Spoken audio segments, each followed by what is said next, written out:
Hello everyone, myself Ashok Joshi.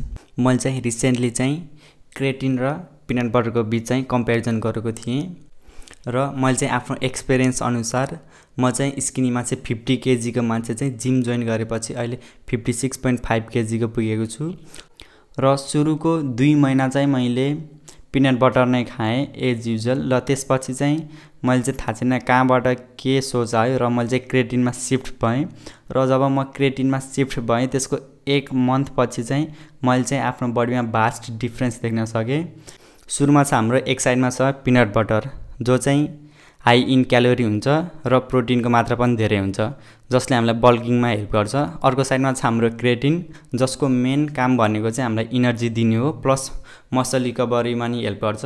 अर्को काम भनेको त्यसले चाहिँ मसलमा चाहिँ वाटर रिटेन्सन जुन हुन्छ भन्नालाई मसलले वाटर होल्ड गर्ने क्यापेसिटी चाहिँ हल्का बढाउँछ। मलाई जुन 2-2.5 घन्टामा लाग्ने वर्कआउट थियो त्यो मैले अहिले 1.5 घन्टामा सक्छु, मिनिङ कि मलाई रेस्ट धेरै चाहिँदैन। अहिले 1 मिनट 1.5 मिनट सेटहरू बिच रेस्ट लिएकै मलाई पुग्छ।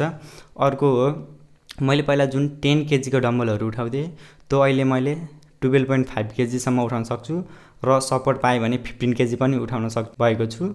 र कुरा छ पिनट बटरको, यसमा भएको हामीले प्रोटिन चाहिँ हामीले अरू सप्लिमेन्ट फुडहरूबाट पनि पाउन सकिन्छ जस्तै कि एग, अनि त्यहाँबाट चिकन या कुनै टाइपको मिटहरू भयो, अनि त्यहाँबाट सोयाबिन, अनि हामीले चनैबाट पनि लिन सकिन्छ। प्लस हामीले बदामहरू नै खायो भने नि त्यसबाट पनि प्रोटिन पाउन सकिन्छ।